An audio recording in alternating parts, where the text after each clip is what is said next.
বিসমিল্লাহির রহমানির রহিম। সবাইকে পড়ন্ত বিকেলের শুভেচ্ছা।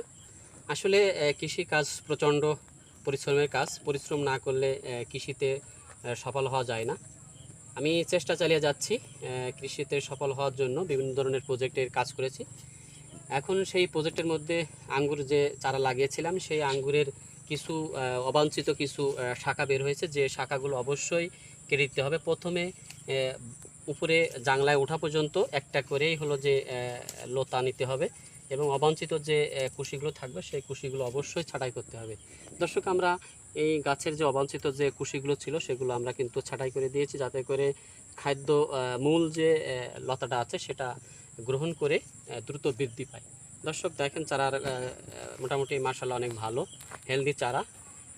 তা আমাদের এই প্রজেক্টের আমাদের পর্যায়ক্রমে ড্রাগন এবং হলো যে বাইকুনো জাতের যে আঙ্গুর, এই যে আমাদের যে ফলের বাগানটা করা হয়েছে, এগুলোর আমরা পর্যায়ক্রমে বিভিন্ন ধরনের চিত্র আপনাদেরকে দেখাবো। সঙ্গে থাকবেন। আল্লাহ হাফেজ।